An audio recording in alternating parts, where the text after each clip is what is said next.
Valentine, hizo ndio nini? Siku tuko na mikutano serious. Alright. Neje kila mtu na karibu tena kwenye mic yetu. Kumbuka hii ni show inakama hapo every Monday. Kwanza time kama hizi za 8:30 hadi 9:30, yani ni show ya wana. Every time tukikam pamoja ni vijana tu kwa panel. Tuna discuss issues tofauti zinazo affect as young people. Unajua kusema vijana, watu wengi ndani vijana ni maboy pekee yao, but vijana ni mademu. Sasa leo kwa team tumejipanga proper. Mademu wako hapa hivi na maboy pia wako pale. Naona sura zao zinang'ang'a. Najua kuna watu tulikosewa mchana lakini tumeforgive, na pia kama ulikosewa mchana forgive. Lazima nichokozane. Sawa, karibuni sana kwa mic yetu. Huu ni Okoto Pondo kama kawaida. So, tuanze tu mbio na nani pale, tuambie ni nani kutoka wapi, una represent mtaa gani, alafu ndio tuingie kwa show. Lakini leo topic ya discussion ni moja kali sana. In the recent past tumeona vitu komobu sana zinafanyika, especially na viongozi wetu. Unajua ni Kenya tukitajia viongozi mostly tunaongelea wanasiasa. Kumekuwa na vituko, watu wanavurugana, watu wana defy orders za serikali, wao wenyewe kwa wenyewe orders zenye wanaweka, wao wenyewe wana defy, wetu wanaambia watu wafanye hivi na hivi na hivi. So leo tunakuuliza tu hii conduct ya wanasiasa, sisi kama vijana tuko na place gani pale ndani, na tutanavigate through hizi vituko zote ndio tutoke pale with what deserves to come out with. So mbio tuanze na Ian ama ni Ian. Tuambie ni nani kutoka pande gani? Ni aje ni Ian ama Ian depending na shule. Nimetoka Nakuru. Nimefurahi sana kujoin show. Okay. Ian kutoka Nakuru, karibu sana.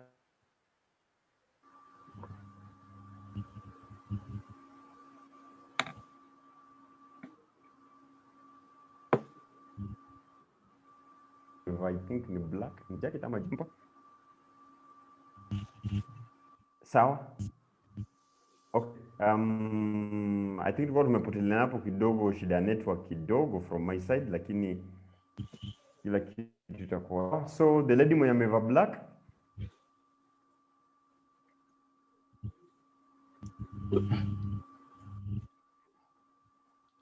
Unmute uonge. I think Sasa ni Vicky kutoka Githurai 45. Vicky kutoka Githurai 45, the gentleman mwenye amevaa white, kichwa safi kama balloon. Of course, ni ajeni mafans wa DJ Boy na washujaa wote. Huu ni Derek Were kutoka A-Town, the Chocolate City, Kibera namba 8.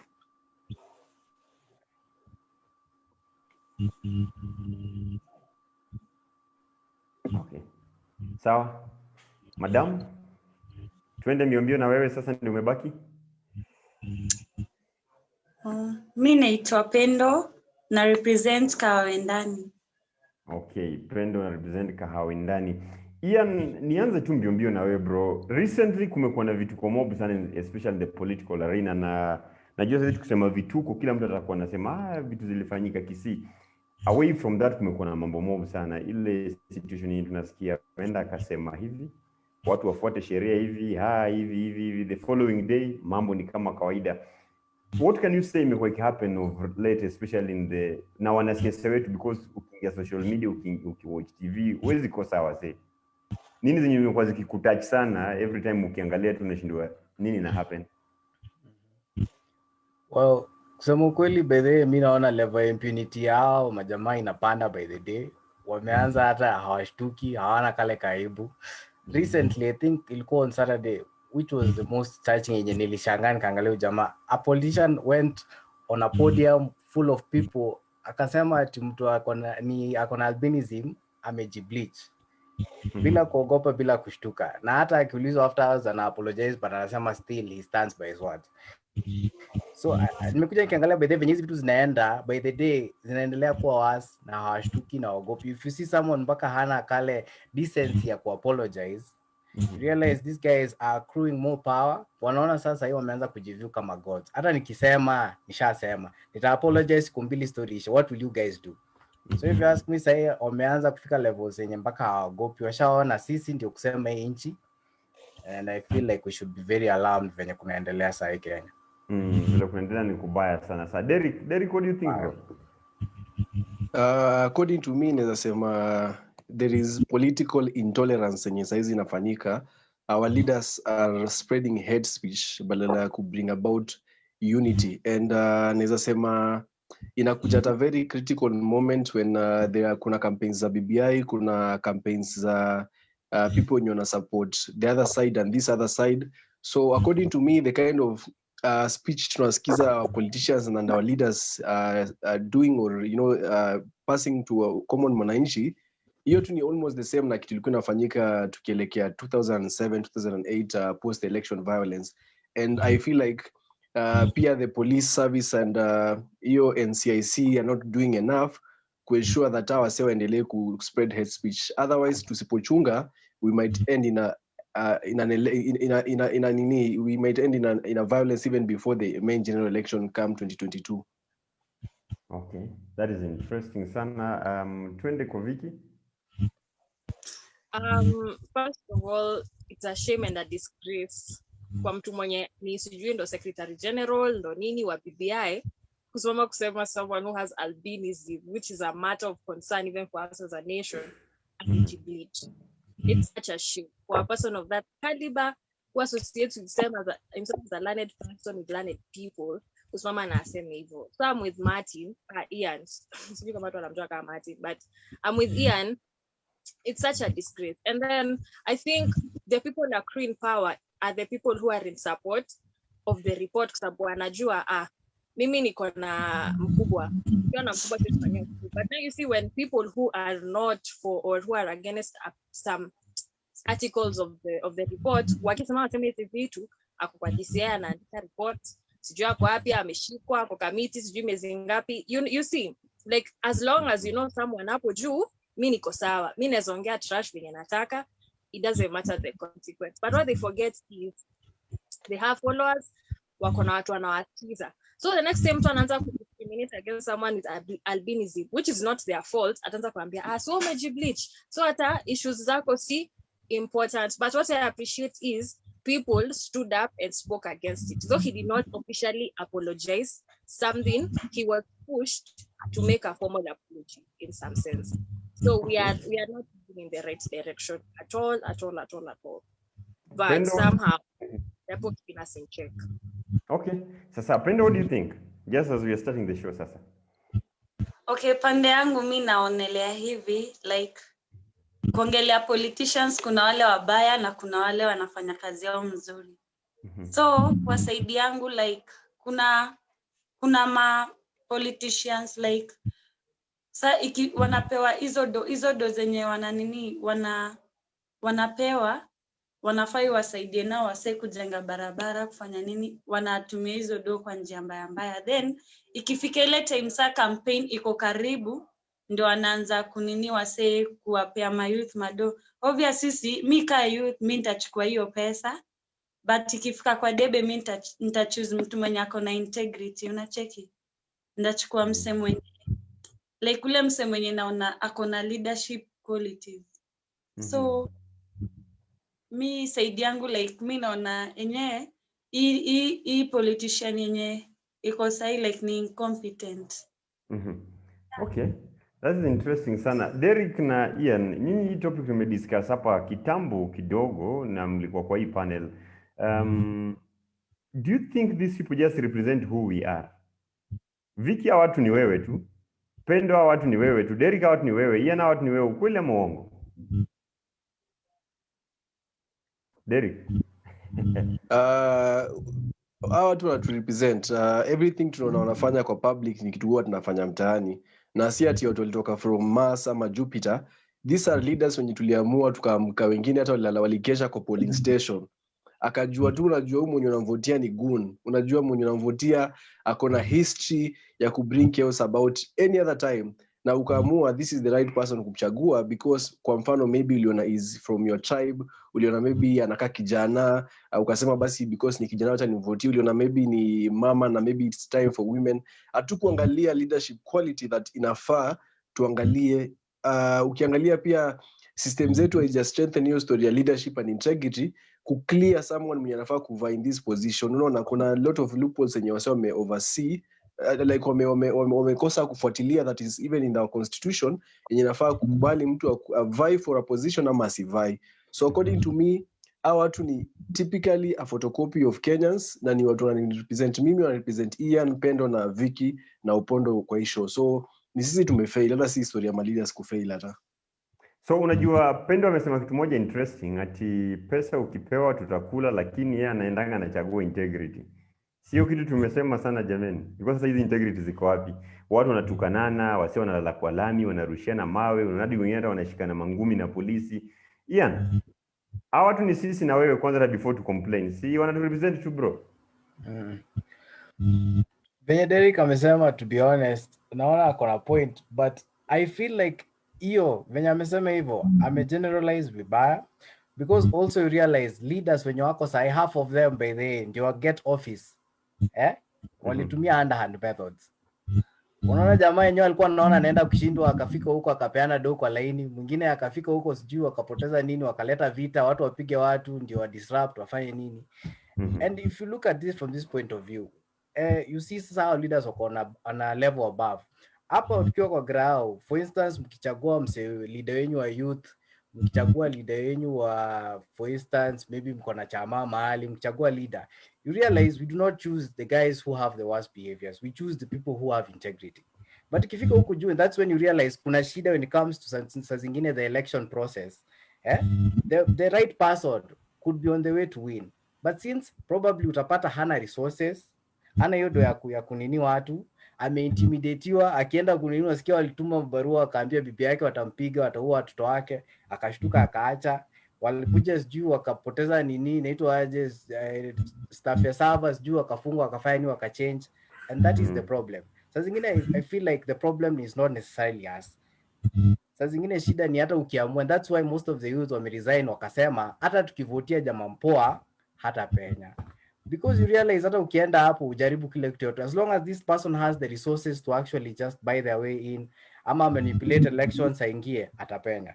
So hapana, mimi sitakubali niseme sisi wote ati hawa watu ni sisi. Yes, they are among us, but hawa watu si accurate representation of the leaders that we want. So wewe Ian unasema Derek aache kugeneralize. Hawa watu wanamrepresent yeye peke yake. Hizi ni tabia zake. Derek ni watu ni wewe. Kuna wengine wetu bana. Kuna wengine wetu hawa watu si sisi. Can I counter that? Yeah, you are allowed. Ndo let's educate my brother Ian kidogo. In our constitution, the first chapter. The first chapter inaongelea sovereignty of the people. Like we have the power, total power, it belongs to the common mwananchi. That umekuwa mandated, unaweza enda kuvotia mtu ama usimvotie. That is one. Number two, we have the court and the judiciary system where in case una feel kitu fulani inafanyika yenye upendi, you can always go to the court and say ungependa kustop A, B, C, and that's why we always see kina Okia Mtata, tumeona kama like they are the ones who are fighting for us. So when Ian akisema ati vitu zingine it is above us, mimi na feel like we are becoming too lazy and tumeamua tu sasa tuachie kila kitu yenye wanataka kufanya. But if a common mwananchi ama together we can stand, tuende kwa streets ama tuende to the court system na tuseme we don't want A, B, C, D kufanyika, hizo vitu haziwezi fanyika. But kila time tunasema unachagua mtu, then ukishamchagua you go and relax, you wait for 5 years, aibe venye anataka, aendelee kuincite people venye wanataka, and then you wait to vote for them. Number 2, amesema story ya pesa. We are the same people wenye tumefanya politicians wakaamini lazima ukuwe na pesa ndio ukuwe elected. Sasa hizi Opondo ukivai, watu wanasema Opondo ni mtu mzuri lakini apatiage watu pesa, because sisi wenyewe tunataka tupatiwe pesa ndio tuvotie leaders. Right now it is Kenya, I think, one of the countries that is very expensive campaign, and ni sisi wananchi tumeamua tutafanya these things to be extremely expensive for the leaders. Hata wenye wako competent na wana pesa, it becomes very difficult wao kuvai into elective positions. So mimi, the first person to blame anytime when it comes to leadership ya Kenya, lazima ikuwe tu mwananchi. Hakuna venye utasema ati ulienda ukachagua leader A and then wakaleta leader C. Ulikuwa wapi? What action did you take? Did you go to the courts? Tulifanya nini kama wananchi? Huwezi niambia ati for example mtaani kama Kibera 80% waliamua kuchagua leader A and then the system yenye tunasema ikapatia leadership kwa leader, why hiyo iwezekani? Of course watu 80% hawezi kubali vijinga kama hiyo ifanyike place yoyote. So me I don't agree. It is the common mwananchi mwenye amefail the leadership system in our country. Okay. That is very interesting. Yes, Ian. Tebu, wacha niambie Derek. First of all, I did not say that it is above us. It is not. It is things that we do every day. We go, we vote, na tunaenda. What I was saying above, I was saying when you look at our leaders huku, kwa grassroots, we choose leaders with integrity, leaders who have a certain amount of leadership qualities, tuseme nyako huku juu. Second, Derek, ukiangalia how many people have gone to these courts? How many? You will go. Utapata by the way kuna mapitisho nyingi zimepangwa huku, but what happens? The rich guy, what do the rich guys do? Na unajua shida ni hawa watu if you ask me, hii pesa yenye unasema nini, they get that money from our taxes. Yeah? So you realize by these guys literally they just choose what we have against us. Ukisikia sasa mtu ameenda akasema ati by me election, hata kama mnasema siku nini nipelekeni koti, because I realize okay mtaamua muende, but then what? Hapo watu wamemrejeshia kazi because koti anajua ni rahisi kubuy back kuliko kuja huko kwa grao kwanza kujaribu kwa convince ati ni msempoa. And that is the problem. And then you see most of us by the hata sasa nikiamua mimi as a young person nisimame nipige kelele yote. Saizi hao watu wananitumia watu wanipige hapo na nikiwe kijana, and then you realize story yangu itapigwa makelele sikumbi alafu ishe. But that is why we are in panels like this. You see now hapa tumeongelesha watu wangapi? Wewe ukirealize by the huyu jamaa hezi pigwa uliwe na tunajua Kenya alikuwa asema atafanya nini nitaongea. But when you start saying at sisi wote ni wabaya na tukubali hivyo, so utasema sisi kama wa Kenya sisi wote hata si wenye tuko hapa by the tunakaa hivi tukiangalia tunasema okay enyewe sisi ni wabaya, wacha tungoje Mungu akuje atusaidie tukue wazuri. Hebu tusikie sauti ya Viki na Pendo. Tusi hapa naona Viki inaanza. Viki, hao watu wanatu represent ukweli ama matime pia wametoka pale fulani sisi tutoki. Bivara tuingilie kwa behavior zao. Okay, they are a product of a system. Ndio nitasema. They are a product of a system. Kila mtu nzuri hadi akuwe in power. Let us not agree that power corrupts people. Sasa hapo ndo shida iko. Everyone let me tell you, everyone is good. Like when people buy the stadium, basari wapea. Alafu piko huko juu. Hapa tena tu watu wengi wamekuwa kwa system wako comfortable, anasoma shida za mashinani kwao. Alafu all of a sudden kufinya CDF yunikani. Hata mtu penye pesa CDF hivi inaenda. Everyone is good till they have power. So they are a product of a system. I will agree with Glenn and I agree with Eric together. But this is how I'll do it. We as people uspoenda kuelect mtu a leader. Mtu unaona manifesto yake kwako ina make sense. Anasema kwako ina make sense. Hapo ndio fair. Na pia ukielect mtu kwa sababu tribal lines ama vitu zenye make sense, hapo unakosea pia. And then again, we have to agree with Ian. There's also something called the electoral process. Your process, elect mtu mzuri, constituency yenyu. Alafu tu out of nowhere. Polling station plani ulipiga kura yako unajua inafaa kuondoa hapo ako na 0 votes. Ingine unaunga beshi yako anaenda police station huko ka primary school kingine huko. Unajua for sure alimpigia kura. So people tell each other who they voted for. Ako na 0 votes. So then again there's something called tycoons. Now what we should say in the words of someone we shall not mention here, deep states. Mtu anajua anataka hii pesa na hii constituency ataenda achukue sijui nini afanyaje, like people manipulate their way to power. So I'll agree with Ian on that. Then again hatuna faith in our electoral process. Hata kama huyu msee atashindwa tumpeleke koti. Sasa tuanze tu really hii budget inaproposiwa judiciary bado imekatwa pesa. Yet again Maraga resigned because of frustrations on the judiciary funding. Budget executive huku na parliament wanashinda tu akifanywa budget increase every year for the last 10 years if you're very careful. But the judiciary since wa revoke elections at 2017 wamekuwa kikatwa pesa. So let me tell you, when a judiciary is overloaded, it is not updated technologically, file yako itapotea, utaenda kesi. So hiyo mtu ataenda kwa swording kama MP, akwa swording kama MC, akwa swording kama governor. So let's not bring about it. Because first of all, finances. judiciary ina pesa ama anajua mtu ama sio wewe ulituma venye tu anasema hapo hiyo okay, mtata amejaribu. How many activists in this country have been sent threats? How many times? Kila mtu mwenye kwa panel hapa turudi kwa topic tusihepe. Turudi sasa kwa discussion yetu. Yes. Okay. It's a matter of, it's a product of sisi wananchi na pia system. So I'll agree with the both of them. Kila mtu hapa kuna mtu hapo ni watu na system ya nchi. Okay, Aria, what do you think? Hawa tu ni products wetu, wanatoka tu ndani yetu hapa. Yes, nataka kusupport Vic na hiyo nimesema like watu tutawachagua ndio. But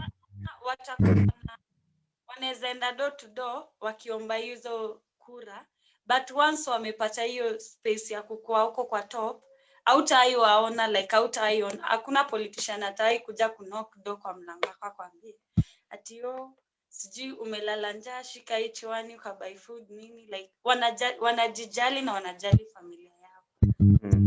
Nataka product yetu na support, but mimi naona ni tricky bado. Kuna venye ni tricky. Okay. Sawa, acha nataka kupitia comment za watu hapa mbio. Mimi nataka niwapatie break ya 1 minute. Kila mtu mtake hiyo link kwa page ya DJ Boy Kamodo kama za share sisi hiyo link hapa macha ni kitu hapo hivi kwa chat. Share kwa status zako, share in all the WhatsApp group, tell everyone to hapa hivi na tuendelee na discussion, welcome. Tuendelee na discussion. Tunajiuliza hapa hivi conduct ya politicians, maoni yako kuhusu ni gani Na by the way nimebambika na kitu moja sana. Unajua when we started discussion, I know one thing that kila mtu angetarajia tutasema Kisii nini, but there are just a lot of issues Issues number 1, wanasiasa bado natubribe hadi saa hizi. Issue number 2, kuna bado hii issue ya unaona kama hizi talks zenye mnasema wanasiasa bado wanatukanana based on maumbile. Nishasikia mtu anaitwa sijui mtu anakaje and sometimes it is not fair. Another issue ni the issue of maybe government inaweka mikakati fulani. Kwa mfano si tuliambiwa wote to avoid political rallies, tuliambiwa tuache gatherings fulani, tuliambiwa tuache vitu fulani, but day 1 day 2 wanakuanga wazuri sana. The president has said this. Day 3 wote wako kwa barabara. Unashindwa sasa wananchi watafuata sheria nani waache sheria nani? So take your time, share with a friend, mwambie we are on. Tunaendelea na discussion hapa hivi, acha nisome comments za watu mbio. Nani hapa hivi anasemaje? Shaniz Mwamkita anasema ko tune in na anafuatilia show vizuri kabisa. Alafu tena nani hapa hivi Steve Awero anasema hawa watu hawana respect kabisa. Alafu tena nani hapa tuko na Orina anasema niko tune in to the end, hesabu ya locus. Hiyo ni jina mtu ya Facebook. Anasema wetu hapa Kakamega wana behave funny, as in ukisha vote for them wanapotea until the next election ndio wanakam tena kupiga campaign. Alafu Steve Awero amesema they are not bringing in an infrastructure at all. Young Boss Maria anasema always tune in but her politicians are always corrupt. Alafu wako na tabia nyingine, kwanza BBI ndio nini? By the way, that topic very soon to discuss hapa hivi. Tunataka watu waelewe kabisa hii BBI before you decide you are for it or against it. Tunafaa pia tuelewe, tusiseme tu no or yes na tujui tunapinga ama tunakubali. It is very important, we'll keep on those conversations hapa. Nicholas Musa anasema tuned in, their behavior is wondering each and everyone. Instead ya politician kujiongelea kienda kuzuru eneo fulani, lazima ataje politician mwingine negatively. Kama ni kuuza sera zako, ongea na uende zako, sio kusambaza chuki. Very powerful point by the way. Mwanasiasa anaenda pahali badala jiongelee, kazi yake ni kushambulia wengine. Funny enough, Mashal mpenda mamake anasema nitaje bro man, Mashal niko ndani kama kawa. Sasa acha nikutaje basi. Mashal mpenda mamake anasema ako ndani kama kawa. OJ Optimus, salamu kwa wote kwanza, yani hapa nikifika ni kurelax to listening to great ideas is always a vibe. And OJ Optimus, bro kama unaweza next show unafaa kuwe kwa hii panel. Reach out to via inbox au nyo kwa hii panel, this is how we get people. Issue ni yetu sisi wote. Mazu Oscar Georges anasema wana behave kama last bonus wakingangania sweetie. Wamesahau firstborn walikuwa na vision kwa hii country, wao wako too busy kuyaribu. I wish hata tungechagua head boy wote wa high school wa run this nation in a pretty good way kualiko hawa manyoka. Huyu jamaa amekasirika sana. Anasema hata heri tuchukue ma head boy wote wa shule zenye tulikuwa wa run this country.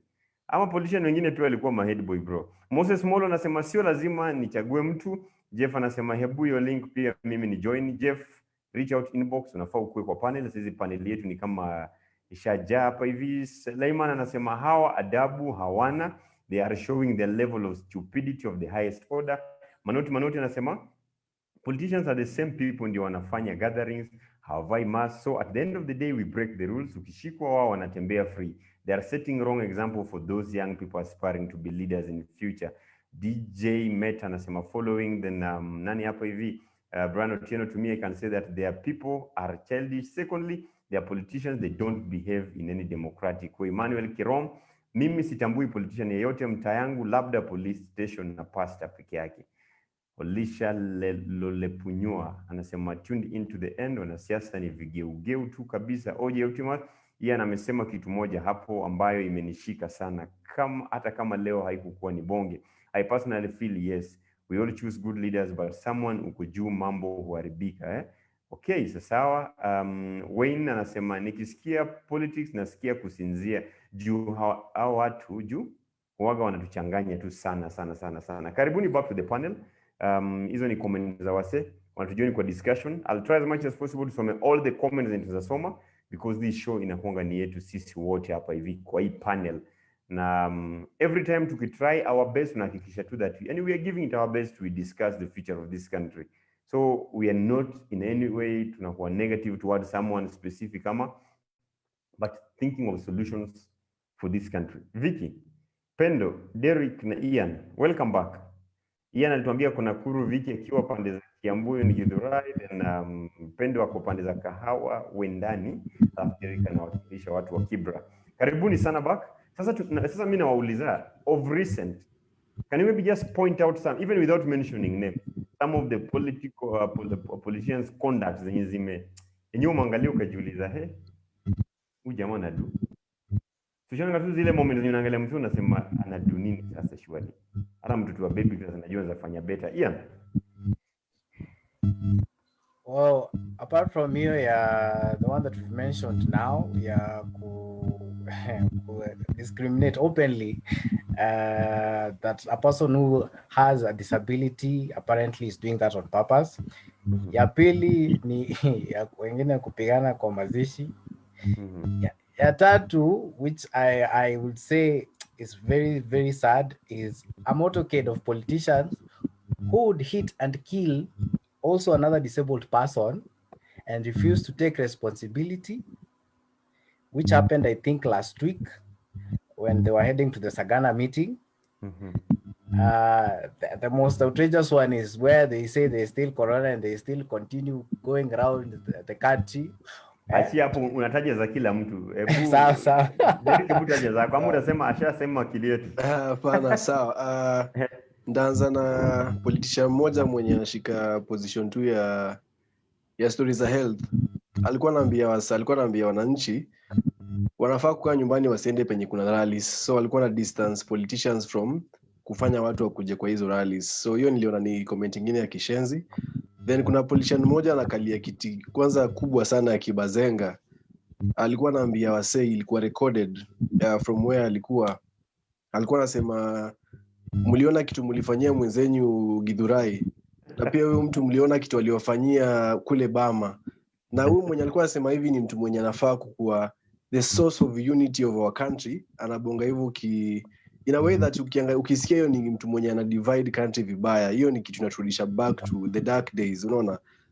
So I think hizo ni scenarios mbili zilinikasirisha vibaya sana hadi I feel so bad about our country and our leaders wenye tumewachagua. Pendo. Kuna mwingine anapanda ndege kutoka Nairobi, hiyo place B, anaenda kujenga shule, na shule hizo classes amejenga ni za matope, na sijui ndege ni kama ametumia dob. I make sense.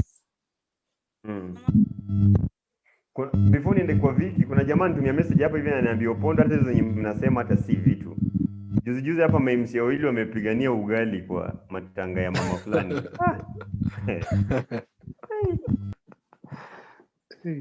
Unajua kuna zingine unajiuliza ni comedy ama ni vitu za ukweli. Ama watu wanakuwa na script na act na hatujui. Maybe in the next phase of the world tutapata kuna movie ya Kenya. Na sisi tunakuwa tu maybe tuko tu kwa cast na hatujui. Viki, Nini zinakushangazanga sana na mapasta wetu? Me first of all, holding a rally very openly, unashamed, bila mask, bila social distancing, unapeleka watu sijui wapi huko, sijui waende sijui wapi lodge fulani, endeleeni. Sisi huku tukitembea past 10 pm unatandikwa viboko zenye hata ufai. Watu wenye wana break cut. You can't tell me umeenda sijui mkutano mkatoka on time. Hiyo ni uongo. So first of all, rallies. Sijui mbona tuko na rally. Sijui mbona watu wanaongea politics kwa mazishi. Mimi personally inanibo. Because I think mazishi ni tuende tusikie mtu, tuende biashara zetu. Siasa ni ya watu usiende mali wanafaa kwenda. Alafu also kenye sijui nani amesema Oderi, sijui mliona kemfanyia sijui nani mwenzengo wapi, alafu mkaona na wendo the symbol of unity. Hapana. Watu alafu also sababu sasa si agree na wewe, mimi ni mbaya. I see kila mtu ako na freedom of speech and opinion. Unaona? So as in kwenye tu anatusiana ni kama wajali, alafu kuongea kwa mazishi na discrimination na rally, mimi si understand. Honestly si understand. Nimesema ingine ni interesting sana hapo hivi kuna kuna mtu alienda kwa panel ya MPs akaulizwa kwa nini curfew ni between 10 to 4 p.m. Hebu kidogo Pendo unaweza mute. Derek hebu mute, kuna kelele fulani sijui inatoka wapi, but the two of you just mute tuonekane tunaweza control your noise. Sawa, Vicky endelea. Yes. Kuna mtu fulani alienda mbele ya panel ya parliament. Akaulizwa why is the curfew between 10 to 4 p.m. Akasema because it has been found out that many people transmit COVID on entertainment joints and people go to entertainment joints at night. Yani kwa kilangu niko kwani COVID tu samba club ama yani as in tu it's just so naive and very stupid of people who you call technocrats. Kwenda kuambia watu hivyo kwa parliament na watu tu wako hapo yes wanaitikia tu. Okay, that's interesting. Kuna jamaa anatuma hapa message anasema ati hata kama tutaki kuongelea but hii lazima itajwe. A symbol of national unity and address the country kwa lugha yake ya mama, na naongelesha na nasema anataja mambo za building the country together, na sasa hizo anaongea in a way that anazuia watu wengine kuelewa nini wanaongelea. I think Wakenya ni watu, Wakenya wanaona. Hatuwezi danganyana, we cannot be discussing vitu zenye zifanyike hapa, si ndio? Kila mtu hapa hivi mwenye yuko hapa ni sure there's something that you see that pisses you off at times, but anyway, ni country yetu and we have to make things work better. Mention vitu za people kushemiana na mwili zao ama maumbile ya mtu fulani amezaliwa na yani mtu fulani amezaliwa design fulani, then mtu anatake advantage of that.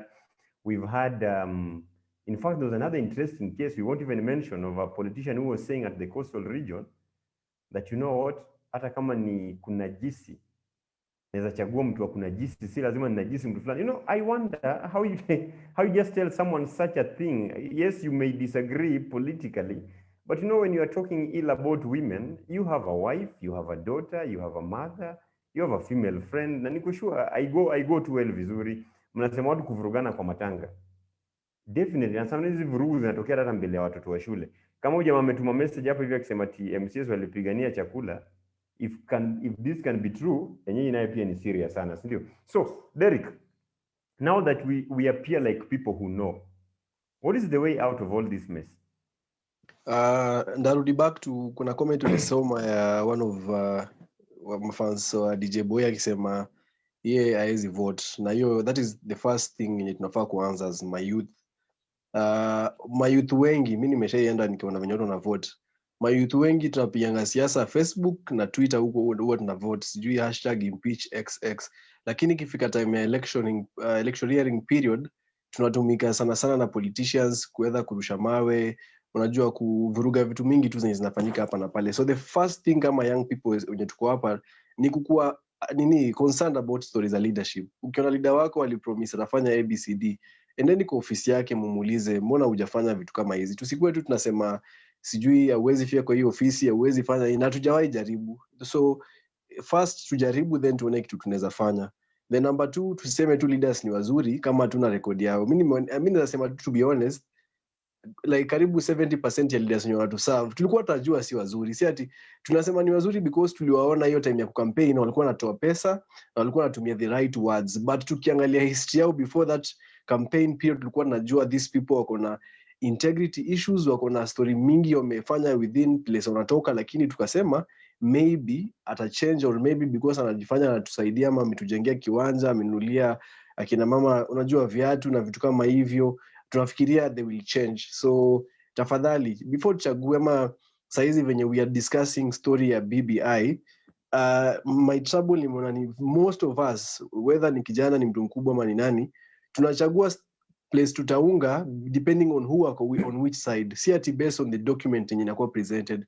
Utapata mimi nasema I am against BBI because nafikiria maybe Ruto ako sawa, na mimi nasema maybe niko I am in for BBI kwa sababu na feel na support Raila na support unajua Uhuru, which is very wrong. Tuangalie hiyo document kwanza, is it realistic, inaweza kuwa achieved na budget ya Kenya tukiwa tumeipitisha. Number 2, it improve our economy kama young people, ama itakuwa tu ni document yenye 95% of revenue inaenda kulipa watu and then 5% ilipe madeni and then tukope pesa nyingine ya kulipa madeni tukitafuta madeni zingine. So tuangalie vitu kama hizo and then I believe kama country tunaweza move forward. I think Kenya tuko way ahead in terms of being hardworking, na we can capitalize on that by killing corruption and choosing the right leaders in our country. Okay, sasa wanakuja na kwa area hapo, lakini before ni kwa area na ile shiko nasema leaders ndio wana behave kama wako na mental issues. Sasa they need safe spaces waongeleshwe. Interesting. Okay. Junior Frank anasema mimi wangu sijai muona na mngoja haswa MCA kuonekana mimi wangu sijai muona. Okay, sawa, amerudia hiyo. Then kuna jamaa pia anaitwa Derek, mimi naitwa Ravens artists and the Haters clan, akiwa na siasa wana behave vibaya sana. Optimus anasema we just lack unity, tunabeba ufala, na hata kama tuko na people power serikali we can't joke nayo. Okay, my government boy cheki, hakuna kitu kama leaders hii Kenya. They're just filling empty position that someone has to be. Hakuna kitu wana help society after wamevotiwa. Na kuna mama Mombasa rafiki yangu anapenda kuchongoa governor mmoja ati yeye ni mama na anajua tu kucheza Mr. Katerina. Okay, sawa. Esi anasema hawajielewi, ni muda ukiwadia wa kugomba kura wanakuja kutafuta kura, na hivyo ndivyo vile maisha yanasonga. Kitu poa ni wananchi pia tunaendelea tu kuwapigia kura. Machungumu anasema wa leaders wako tu fiti, tuwape tu time yao. Okay, sawa. Jamaa pia anasema leaders wetu wako tu sawa, tuwape tu time wata change. Vicky, what is the way out? Okay, pole tulikuwa kwa Pendo. What is the way out? Like mi naona hiyo story na kukill corruption inafaa ianze na mimi kama Mkenya, na hao watu wengine wenye wanachukua hizo hongo wanapewa do ati ndio vote, alafu unafika huko una vote na hakuna kitu unasaidiwa na ma politician. So to kukill hiyo corruption inafaa yote, like tukacha hizo do, but unajua ni Kenya, kuna mtu anaweza pata pesa.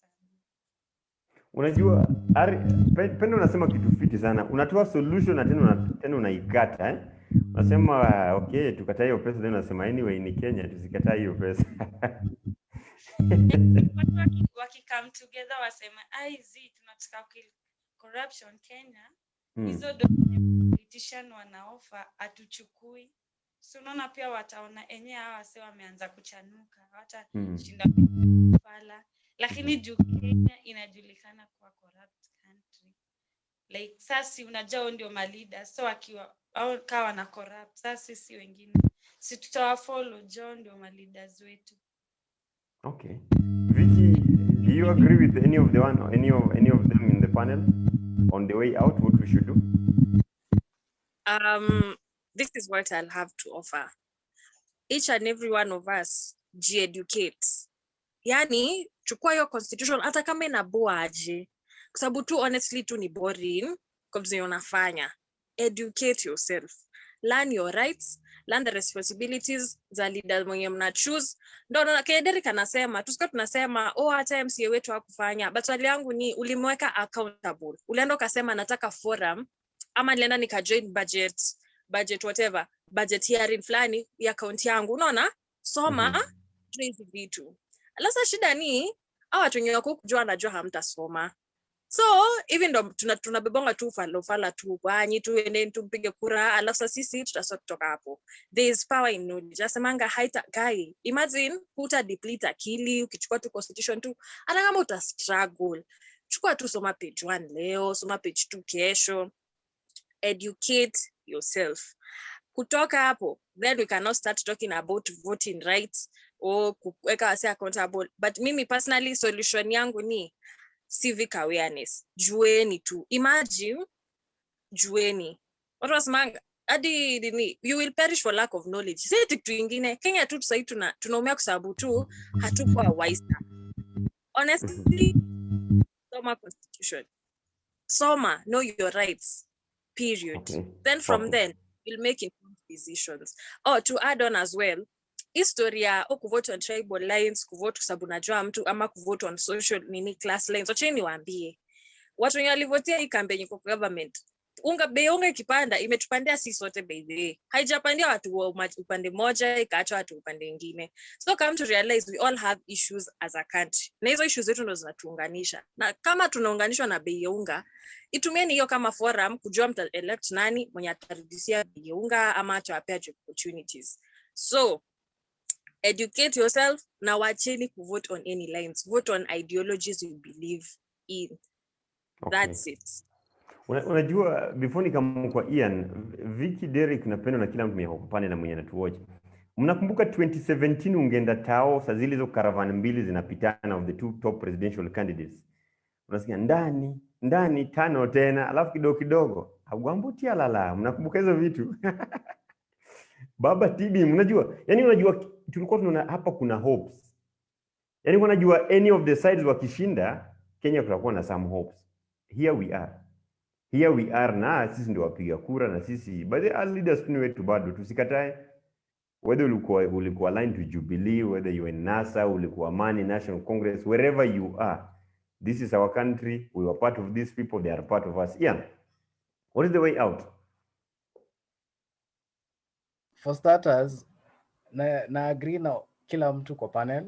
Hiyo story ya not step back to give up. Easy democratic processes to step up, things will get worse. Na by the time tunaamua kumekuwa kubaya sasa tutakuwa deep sana. Two, I feel like kama youngsters venye tu Vicky amesema kuhusu kujieducate, tuko na responsibility kubwa kujieducate. Now the biggest of them all, I feel like tuko na responsibility kubwa kueducate pia our elders, because I feel hao watu wamekuwa na president ya kusikianga, akisikia huyu jamaa amesema hivi kwa news, amesema hivi ama akiwa huko nje ana trust news iko na kizungu ngumu, akianza kuona ya kizungu analala anaachana. Siku hizi saa zingine stations zinaenda towards zinagia towards one side, so anaficha kenye wanasema, wana support mtu wao. So wewe kama youngster na unajua yenyewe unaelewa nini na happen, ukiona your folks, ukiona jirani yako fulani anasema hivi, hata kama anaweza aona kama wewe ni kichwa ngumu, mpeleke polepole, mwambie hapana, hiki tu unajua vizuri kenye inamaanisha.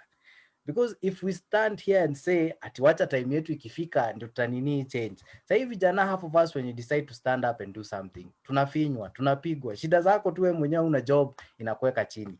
But the people who could actually stand up with us, because most of the people who are influential now in society are our folks.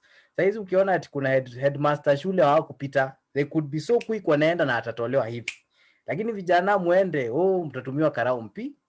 So we have a big responsibility ya educate our parents.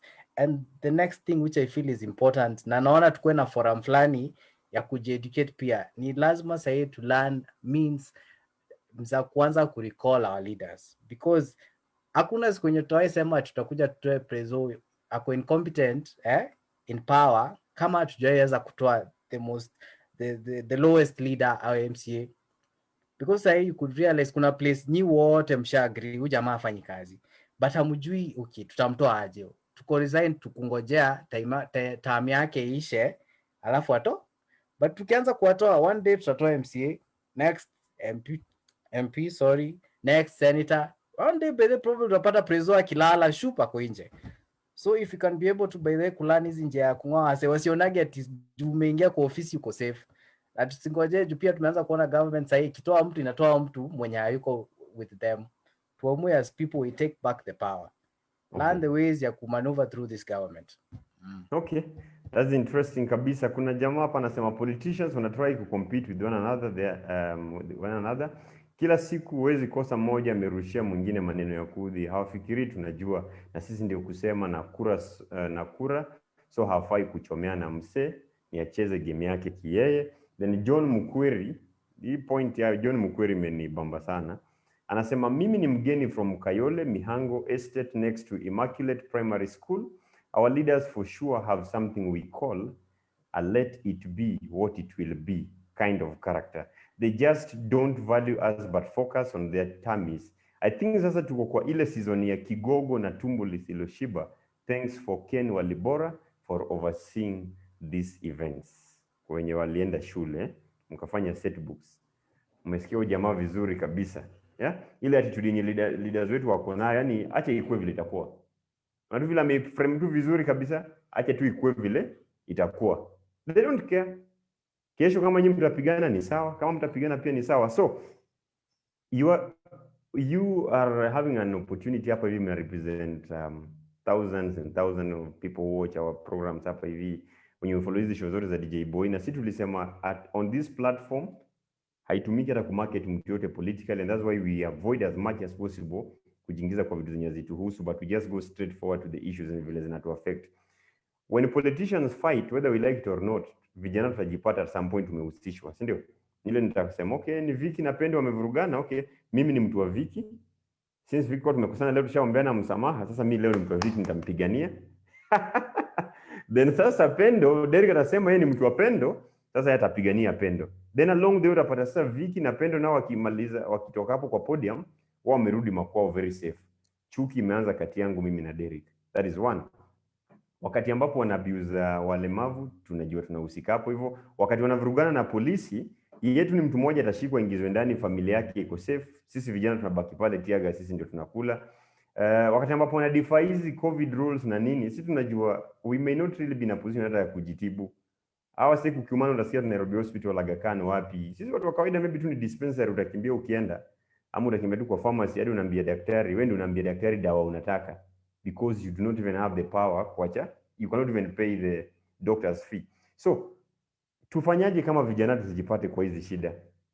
Derek, Ian, Pendo and Vicky, now what would you like to tell vijana wanatusikia just in the next 1 minute each? Wale vijana wanatusikia sasa hivi tunaweza waambia aje ndio avoid kujipata kwa hizi vurugu mob na hizi misbehavior za wanasiasa? Derek. Vitu zingine I know tumesha highlight, but number one, tusikuwe ignorant. The problem with democracy saa zingine wanasemaga inakubali pia fools to vote, so tusikubali kuwa fools. Young people, kama unaweza kaa chini watch movie ya DJ Afro for 2 hours, unaweza kaa pia chini usome katiba for 30 minutes maybe, hiyo ni kitu unaweza maliza within a very short period of time, ujue the responsibilities of your leaders. Number 2, story ya kuna many opportunities yenye inakuwa presented by counties as well as even the other national government yenye unaweza fuatilia with your leadership. From the lowest level unaweza kuwa unaenda kwa, unajua budget processing, hizo process lazima unaattend, unajua wameallocate pesa fulani ya vijana, wajaallocate hapa. To understand, hata ukisikia kuna governor amekuwa impeached wakachukua mwenye yako kuwa hata already deputy governor, utajua by the way is it in the constitution ama ni kitu yenye ni mabazenga tu wanaamua kutugeuzia story na tunaangalia bila kufanya kitu. So the basic of everything kabisa kwa history kwa vijana ni number 1, kujua constitution yao yenye walipitisha 2010. Number 2, kuweka the leaders on check kila time. Si ati ukishachagua leader leo unangoja the next 5 years. In fact kazi inaanza hiyo siku. Wendo mbigio politician akifanya ujinga, inamaanisha you have all the right kusema umse afanye kitu poa na tumtaki, tunataka mse mwingine. You can go for a by election na mfanye election nyingine, mchague mse mwenye mnafikiria ni mse anaweza anza represent. So hizo ndio vitu basic na the most important na crucial kwa vijana tujue. Na historia ya kulala kungoja sijui hatuwezi enda kuvote, tunasema siwezi amka saa 12, mimi siwezi enda kupanga line chomwe najua. Hivyo ndo unafanya, wanasema we have bad leaders because good people decide not to vote, na ni kitu mbaya.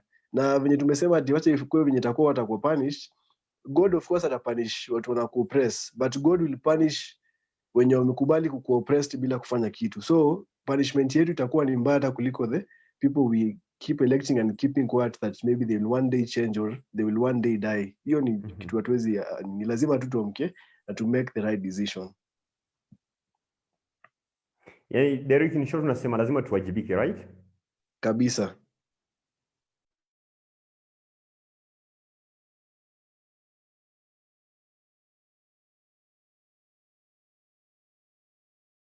Moja muhimu. Wake up one day. Yes, poleni sana, kuna shida network kidogo, but lazima tuwajibike na lazima we have to make things work right for us. Pendo, ongea na vijana wenzetu wenye wanatusikia saa hizi, students wa high school, wa college campuses, wenye watatumika tu kwa hizi bad behaviors za wanasiasa na wataendelea tu kuingia kwa incitement, na wao ndio wanaenda kuumia na kuumiza wenzao. Okay, mimi ningependa kuambia kitu ya kwanza tujue right yetu, like tusome hiyo constitution, tujue ni nini inahitajika. Alafu ya pili, kama tulimaliza story na tribalism, mbona tusimalize corruption? Tunaweza tukijiunga pamoja. So mavijana like if ni politician wakikuja hiyo mtaa yenu wakupe hiyo, I guess hiyo dozi au upewa inakuanga kaa chiwani. So hiyo chiwani, mbona uchukue hiyo chiwani na ni kitu yenye itakuwa affect later kwa life. Like tujiangalie, tufikirie, tuende kitu kaa chiwani juu haitakusaidia. Then nao mapolitician wakikuja kaa time Githurai, hiyo time walikuja vurugu ilikuwa makarawa hawakusaidia watu, walipanda kwa gari wakaenda nao mapolitician. So watu walibaki wakiumia wenyewe kwa wenyewe na ni juu ya chuani 50 bob pekee. So tujitambue manze, tuache kuignore vitu. Okay, sawa. Ian, alafu nitakuja tumalize na the Iron Lady anaitwa Victory Mugambi. So venye wamesema, it is important kama vijana to realize that hizi vitu zenye zina happen. Pendo mute. Sawa. Hizi vitu zenye zina happen especially to us. Zina happen hii tunakubali kucompromise values yetu je kitu kidogo. You might realize wewe hii time yote kabla election ulikuwa shule, uko na mabeste from all spheres of life. Kuna mabeste wako na support huyu, wana support huyu. But hii time ya siasa juu yako ka hit, juu hiyo sijui chwani kama ni punch, ukaamua utupilie mbali. Ukaamua ukapiga ule jamaa mnaenda kula na dondo pale Bomes ukiwa nje na kujenga. Ukaamua ulini mtu mnakaga naye mnapiga story juu ya story ya siasa. As youngsters tunafaa kurealize na tunafaa kuwa aware. Saizi Kenya politicians wanafanya ni for them. None of these guys, most of these guys do not have our interest at heart. So kama vijana to step up, tuache kukua compromise na vitu kidogo, na to realize bethe hatuwezi kaa chini ati tuseme ati wacha tungoje in the future, because it will reach a point where we will be so far away like other countries that we see, our neighboring countries, where impunity itakuwa imezidi. Na ndio tujaribu to make change, inataka tuende tupigane kwa street, watu watamwaga damu, watu watauliwa. And why should it reach to that point where right now tunaweza kaa tuungane, tuamue sisi wenyewe let us say no, let us try and make a change side. Okay, sawa. Asante sana. Vicky, tumalizie sasa. Kitu ya kwanza nitasema, na if this is the only thing mtenisikia kwa hii panel, may it be so. Politician anatafuta kazi na wewe ndo unamwajiri. Hivyo tu. The power is with you. The power is with you. Despite how bad the system is and its loopholes. Wewe ndo mwenye power. Usibebu ujinga juu ya kupewa punch na 1000. Kaa chini ujiulize, unatumianga 200 in 1 year. For 5 years, you won't use that 1000. You will need a very good business environment to start your business. Utahitaji place nyoko guaranteed niki-graduate nitapata hata attachment. Hata si internship. Atacho tu. Kwa sababu hizo ndio vitu zinatu affect. Mtu wa graduate kwa sababu kupata attachment. Kaa tu chini ujiulize, mimi kama mwajiri wako, qualifications zangu kwako ni gani? Alafu tushajibu hiyo swali. Angalia tu watu kwa hiyo ballot list. Heri upige mtu mwenye hajulikani, lakini ushasoma manifesto yake, ukajua okay, kwa sababu utakuwa na right ya kusema I voted, so I have a right to complain when I am not serviced as I intended. So politicians wanatafuta kazi na wewe ni mwajiriwa. Kaa chini jiulize requirements zako ni gani. Don't allow yourself to compromise. Fikiria venye tu umetama Nairobi, Kisumu, Busia ukitafuta kazi, hivyo ndo politician anapiga rally saa hii. Rally tamakini yao ni rally. Hata kama it is flashy, it is still tamakin. Wewe ndo mwajiriwa. And whatever you do with this information that we give you every Monday, it's honestly up to you. You're right. Yeah. Asante sana. Before you release, let me ask this important question. Did you know you can support Ruto bila kupiga mtu? Did you know that you can support Raila bila kupiga mtu? Did you know that you can support Mudavadi, Gideon Moi, Kalonzo, Joho na kila mtu bila kunipiga? And by the way, do you know that we can discuss our state tukiwa pamoja na tukose kuvurugana hata? Because sisi tunavurugana, baadaye unapata wao wamekunywa chai pamoja. Sisi tunafanya hivi, kesho wamefanya hivi. Wenye maisha yao inaenda ni sisi. Sisi ndio dreams zetu zinaisha mapema. Sisi ndio tunakufa pale. Sisi ndio like our parents wanateseka zaidi. You're the children of the farmers, journalists, lawyers, kila mtu hapa hivi. Sisi ndio maisha yetu tunapitia. You can support BBI or oppose BBI bila kushika panga, bila kushika mawe na urushie mtu. Na sisi hapa hivi kwa maiki yetu tunasema we just want to promote good dialogue. Even if possible towards the time ya BBI, we are going to bring our say hapa hivi. By the way, nitakuwa happy sana tukuwe na Ruto hapa hivi kwa panel, tukuwe na Baba hapa hivi kwa panel, tukuwe na Mudavadi, tukuwe na Martha Karua, tukuwe kila mtu, because we are in one country and we are not in one bag. Ama ni aje? We are not in one bag. Yani we have the right to we can agree to disagree. Tuseme Ian wewe okay fine. Ian anapenda mademu wa 10, mademu wa 5, si ni sawa? Si ni maisha yake na ni maisha yangu, si ndio?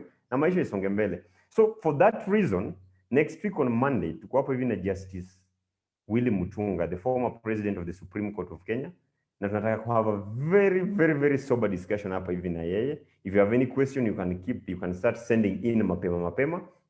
We'll be talking about how can young people navigate these tough political times in a way that sauti zetu zisikike, that tunaweza vurugana, because pia kuna history activism, akatoka pala akaingia kwa judiciary, regardless of what your stand is on him, but we know kila mtu anakongotina role yake in this country.